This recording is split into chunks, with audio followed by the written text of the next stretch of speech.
जॉनेश्वरी की मौजूदा पोएम जो नेक्स्ट है, दैट इज मेलेडिक ट्रेन्स,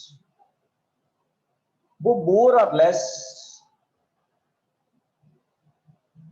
उसको समझने के लिए सबसे पहले हमें उसकी टेक्निक को जानना होगा कि वो टेक्निकली किस तरह से उसने उसका स्ट्रक्चर जो है वो बनाया। पोएम को हम लोग प्रॉपर अंडरस्टैंड नहीं कर सकते तब वक्त के हम उसकी टेक्निक को अंडरस्टैंड नहीं करेंगे। The technique which is employed, that is stream of consciousness. अगर हम ह्यूमन लाइफ की बात करते हैं तो वी मस्ट नाउ कि we do have a conscious जो कि मुसलसल, जिसमें हम विगरसली बात करते हैं, हम आपस में एक दूसरे के साथ एंगेज होते हैं, that is our consciousness. Whereas इंसान की जिंदगी के दो और की एस्पेक्ट्स हैं, एक जो कि सबकॉन्शियस है और एक उसका अनकॉन्शियस। जब हम सबकॉन्शियस की बात करते हैं तो मोर और लेस ये वो वाकयात हैं, ये वो इवेंट्स हैं जो हमारे कॉन्शियस को मोल्ड कर रहे होते हैं, हमारे मौजूदा टाइम को क्या करते हैं कि वो मोल्ड करते हैं। लाइक व्हाट, क्या मतलब कुछ आज आपका कुछ शेड्यूल होगा तो आपके सबकॉन्शियस के अंदर वो बात होगी कि आज मुझे ये करना, वो सबकॉन्शियस आपको मुसलसल इरिट करता है, पिंच करता है वो मुसलसल। वेयरएज कुछ ऐसी चीजें हैं अनकॉन्शियस जो फरामोशी में चली जाती है, जिसको आप पास्ट में कभी किया लेकिन वो आपके दिमाग का हिस्सा बन गई, स्टोर हाउस में चली गई, और आप उसको रिकॉल करते हो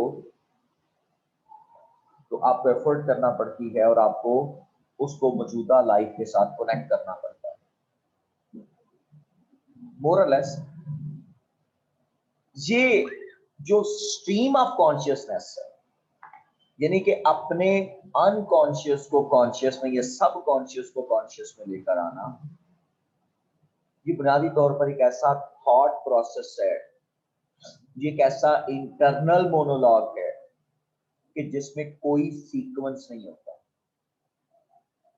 अगर मॉडर्न लिटरेचर की हम बात करें तो मॉडर्न लिटरेचर के अंदर हमें सबसे बड़ी जो खासियत नजर आती है वो हमें ये कहता है, या हम उसको डिफरेंशिएट कर सकते हैं कन्वेंशनल लिटरेचर से, इस तरह से कि मॉडर्न लिटरेचर ये कहता है कि आउटर एक्शन इंसान की जिंदगी में कम से कम है, whereas we do more inner action.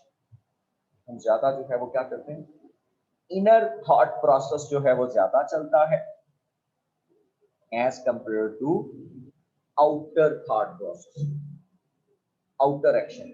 तो आउटर एक्शन का ये कहा जाता है कि उस तरह से हमारी जिंदगी में किरदार नजर नहीं आता जिस तरह से इनर एक्शन का हमें नजर आता। तो मोर और लेस हम जब भी मतलब इस हवाले से ये डाउन स्ट्रीम ऑफ कॉन्शियसनेस की बात करेंगे तो हम एक्चुअली बात कर रहे हैं the inner action which is ongoing with our mind, जो हमारे दिल के अंदर, हमारे दिमाग के अंदर जो चलता है, स्ट्रीम ऑफ कॉन्शियसनेस।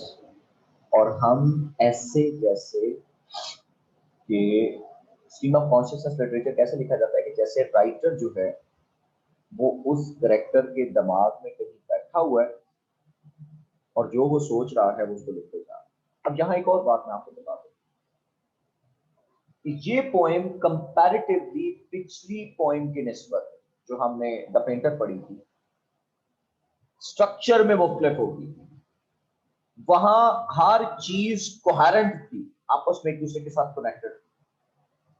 जहां कुछ भी कनेक्टेड नहीं होगा। जैसे हमारे जहन में एक के बाद दूसरा, दूसरे के बाद तीसरा, और फिर आगे ऑनवर्ड ये ख्याल आते चले जाते हैं जिनका आपस में कोई कनेक्शन, कोई रिदम नहीं होता। बिल्कुल इसी तर्ज के साथ इस पोएम का के अंदर जितना थॉट प्रोसेस आएगा, जो कि पोएट खुद सोचेगा, उसका पिछले के साथ हम लोग लिंक नहीं जोड़ पाए। हमें सबसे ज्यादा मसला एक दरपेश आएगा, to linking that thought process, कि हम उस थॉट प्रोसेस को लिंक नहीं कर पाए। वो एक मुश्किल काम होगा हमारे लिए। उसके पीछे वजह यह है कि इंसानी दिमाग के अंदर जो चीजें हैं वो कहेरेंटली आती नहीं है, वो कनेक्टेड नहीं होती, वो डिसकनेक्टेड होती हैं, वो डिसजॉइंटेड होती हैं, और इंसान एक दूसरा तीसरा चौथा मुसलसल थॉट्स जो वो आ रहे होते हैं, इंसान सोचता जाता है। इसी वजह से स्ट्रीम ऑफ कॉन्शियसनेस लिटरेचर को इंटीरियर मोनोलॉग भी कहा जाता है। आई मस्ट से यू कि दैट इज इंटीरियर मोनोलॉग, कि हम इसको एक कैरेक्टर की उसके अंदर चलने वाली जो खुद कलामी है, हम उसको इसके साथ एसोसिएट करते हैं। तो ये अननोन फ्लो ऑफ थॉट्स होता है, जो कि मतलब जो है इंसान जागते हुए अपनी जिंदगी में उस थॉट प्रोसेस को लेकर आता है। तो that is the, you can say, basis of the poem. और हम लोग ये देखेंगे कि हमारी वो जो पोएम है वो इसी थॉट प्रोसेस के ऊपर जो है वो सस्टेन भी करेगी, वो इसी थॉट प्रोसेस के ऊपर चलेगी। जी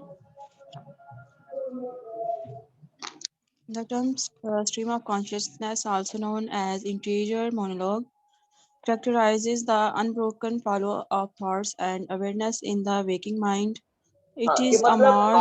आप अनब्रोकन फ्लो ऑफ थॉट्स जो आपके साथ मुसलसल चल रहा है, ये एक मूड ऑफ नरेशन है। Narration, when you tell a story that attempts to give the written equivalent of character's thought process, कि जो करेक्टर सोच रहा है उसको ऐसे लगता है कि जैसे साथ साथ ही लिखा जाए।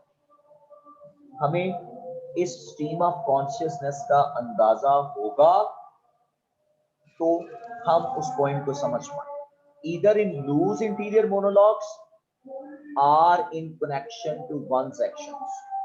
या तो हम इसको लूज इंटीरियर मोनोलॉग कहेंगे जिसमें एक ख्याल के बाद दूसरा, या उसको हम कनेक्ट करेंगे एक के साथ दूसरा, दूसरे के साथ तीसरा, तो ये कनेक्टेड भी नजर आएंगे। तो stream of consciousness as a narrative technique successfully captured without the author's intervention. उसमें राइटर इंटरवीन नहीं करता, जो करेक्टर सोचता जाता है वो उसको उसी तरह से मिनो अन दिखता जाता है, कि जो, और इसको हम कहते हैं साइकोलॉजिकल रियलिज्म, कि हम अगर अमली तौर पर देखें तो हमारी जिंदगी ज्यादा किस पर मबनी है, आउटर एक्शन या थॉट प्रोसेस, तो हम कहेंगे थॉट प्रोसेस पे ज्यादा मबनी। So, stream of consciousness as a narrative technique successfully captures without the author's intervention the complete mental process of the character, in which sense perception mingles with consciousness। जिसमें जो sense perception है वो किसके साथ mingle करता है, consciousness के साथ। वो कॉन्शियस मतलब जो है उसके साथ, एंड हाफ कॉन्शियस थॉट्स के साथ। कि मसलन आप जब सोच रहे होते हैं तो यू आर हाफ कॉन्शियस, यानी कि जिस वक्त आपके दिमाग में थॉट प्रोसेस चल रहा होता है, कोई आपको साथ से हिला के, जब वो आपसे बात करना चाह रहा हो और आप वो आपसे बात करे और आप उसकी बात ना सुने, वो आपको हिलाता है कि मैं आपसे बात करूं, वो आपकी टेंशन अपनी तरफ मबजूल करवाता है। That is half conscious state. यानी कि जब हम सोचते हैं we are in half conscious state, हम मेमोरीज में होते हैं, फीलिंग्स में होते हैं, और रैंडम एसोसिएशन होती है। कोई एक वाकया बचपन का याद आ गया, दूसरा जवानी का याद आ गया, फिर तीसरा जो है वो फिर स्कूल लाइफ का, चौथा कॉलेज लाइफ का। तो ऐसे लगता है कि जैसे सारी चीजें हैज़र्ड चल रही। लेकिन अगर उन तमाम वाकयात को आपस में कनेक्ट किया जाए तो एक इंसान की पूरी जिंदगी बन जाती है। पूरी जिंदगी का मायने जो है वो हमें उससे पता चल जाता है। That is you can say the real intensity of the thought process. कि थॉट प्रोसेस इतना स्ट्रांगली जो है वो हमारे सामने मौजूद है और हम किस तरह से उस थॉट प्रोसेस को मतलब जो है वो इंगेज करते हैं अपनी लाइफ। तो ये जो लिटरेरी डिवाइस है वो बुनियादी तौर पर हम लोग ये कि in literature the phrase refers to the flow of these thoughts. Stream of consciousness जो है ये बुनियादी तौर पर फ्लो ऑफ थॉट्स को रेफर करते हैं with reference to a particular character's thinking process. एक कैरेक्टर का जो थिंकिंग प्रोसेस है उसके साथ। So this literary device is usually used in order to provide a narrative in the form of character's thought. कि character का narrative उसकी कहानी हमें सुनाना मकसद होता है जो वो सोच रहा है, लेकिन जो वो सोच रहा है उसको हम कहानी की शक्ल में लिख लेते हैं और बताते हैं कि जनाब एक करेक्टर ये सोच रहा है। ये मतलब जो है वो उसमें जो है वो exist thoughts instead of using dialogue and description। जैसे जो कन्वेंशनल लिटरेचर हम लोग पढ़ते हैं, जो क्लासिकल लिटरेचर पढ़ते हैं उसमें डायलॉग्स है, उसमें डिस्क्रिप्शन है और एक करेक्टर दूसरे से डायलॉग करता है जिससे हमें उसकी मतलब पता चलता है या हम उस करेक्टर के हवाले से डिस्क्राइब करते हैं, राइटर डिस्क्राइब करता है। जबकि यहाँ करेक्टर खुद अपने हवाले से डिस्क्राइब करता है। That is the more important factor in the form of character thought instead of dialogue. तो the thought process in the mind of the character is never coherent. मैं ये बार बार ये बात कर रहा हूँ कि ये कभी भी आपस में कनेक्टेड नहीं होता, इसमें कोहेरेंस नहीं होती और jumps from one thought to the other. वो एक थॉट से दूसरे थॉट की तरफ मूव करता है, वो एक प्रोसेस से दूसरे प्रोसेस की तरफ जाता है, जिससे ऐसा लगता है कि जैसे इसमें एक कनेक्टिविटी का एलिमेंट जो है वो लैक कर रहा है। But this is our modern life, this is actually the life कि जिसमें हम जितना सोचते हैं उसमें किसी किस्म की कोई कनेक्टिविटी हमें नजर नहीं आती। जी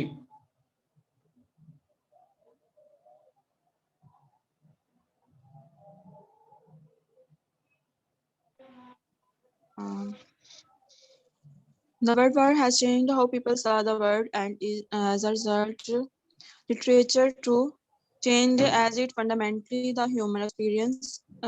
There was this post-traumatic stress disorder after World War One. Men हाँ came from the ये जो था war ना, disillusioned ये with जो there was this post traumatic stress after world war one, पहली जंग अजीम के बाद ये एक तरह से स्ट्रेस जो था वो लोगों पर आया। वो पोस्ट वर्ल्ड वॉर जिसको आप कह सकते हैं वर्ल्ड वॉर वन के बाद, और वहां से इंसान ने मैन केम फ्रॉम द डिसल्यूजनड कि इंसान जो पहले समझता था कि इंसान बहुत अच्छा है, इंसान बड़ा एक दूसरे का ख्याल रखता है, उसने इसके ऊपर एक बड़ी कारी जरब मारी। चूंकि वर्ल्ड वार वन में तकरीबन 1 करोड़ लोग मारे गए और उससे जो वो जो ड्रामा था मुझे मतलब एक तरह से आप कह सकते हैं कि शॉक की कैफियत से जुड़ते जो उस दौर का इंसान था, जिससे वो ज्यादा इंटरनल एक्सपीरियंस की तरफ जाता है। What is end date and experience जो उन्होंने देखा किया और experience. The technique of stream of consciousness best capture these experiences of people. तो इसको हम लोग जो है वो बेहतरीन तरीके से मतलब जो है वो इसको कैप्चर कर सकते हैं, इसको देख सकते हैं और खास तौर पर हमें इस बात को भी समझना होगा कि ये जो स्ट्रीम ऑफ कॉन्शियसनेस टेक्निक है ये मोर और लेस मतलब जो है वो वर्ल्ड वॉर वन और वर्ल्ड वॉर टू के दरमियान फ्लरिश करी। तो हमारी ये पॉइंट जो है वो इसी स्ट्रीम ऑफ कॉन्शियसनेस के ऊपर जो है वो बेस भी करती है। तो perhaps the earliest stream of consciousness writer was the minor French novelist and a short story writer Edward Dujardin, who attempted the technique in a rather crude manner. अपने short novel में The Laurels Have Been Cut.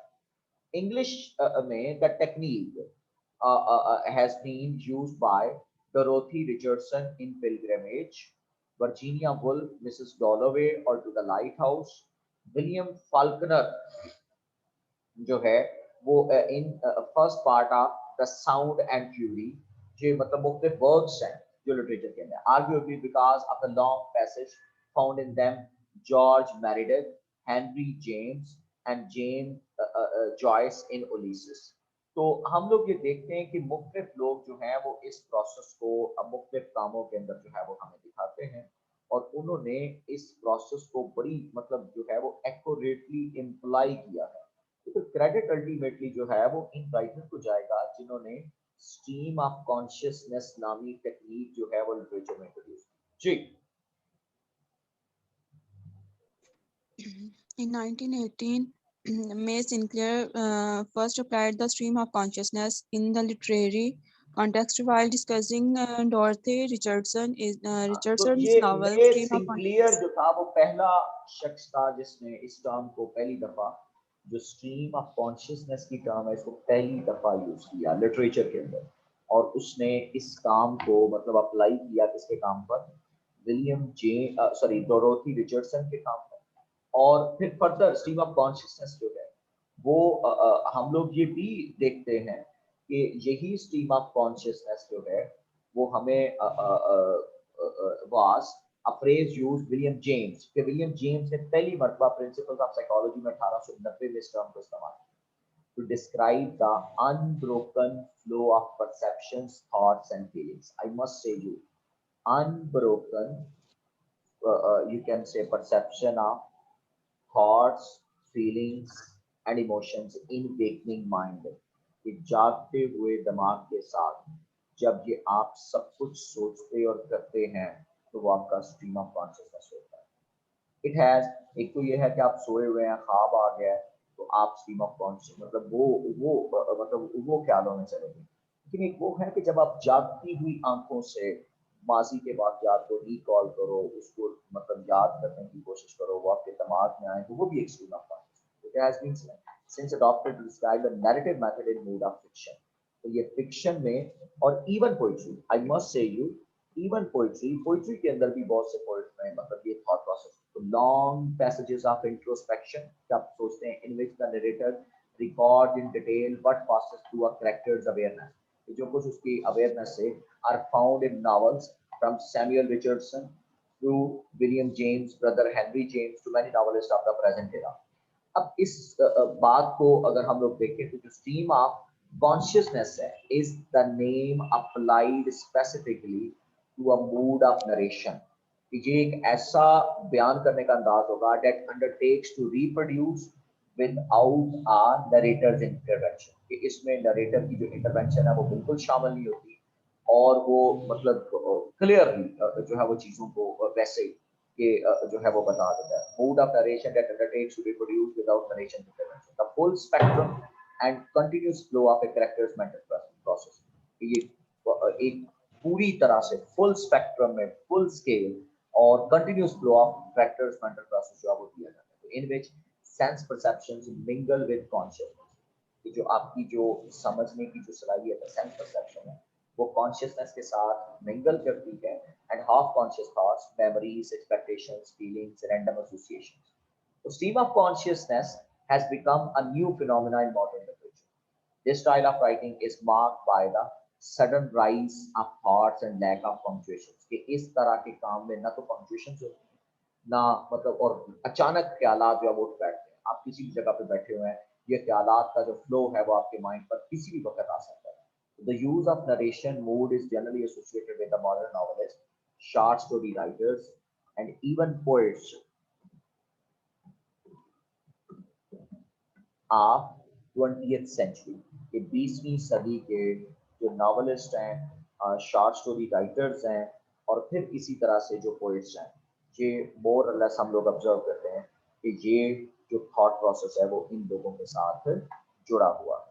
तो इस तरह से हम लोगों के पास एक मतलब जो वाजिया स्ट्रक्चर चाहिए था स्ट्रीम ऑफ कॉन्शियसनेस का, कि एक्चुअली स्ट्रीम ऑफ कॉन्शियसनेस क्या होता है और स्ट्रीम ऑफ कॉन्शियसनेस किस तरह से बेस करता है, वो एक तरह से अब हमारे सामने जो है वो मौजूद है, और हम बड़ी आसानी से मतलब आप उस आइडिया को अंडरस्टैंड कर सकते हैं कि आखिर स्ट्रीम ऑफ कॉन्शियसनेस लिटरेचर किन पैरामीटर्स पे लिखा जाता है, उसका मूड क्या है, और वो किस तरह से एक्सप्रेस किया जाता है।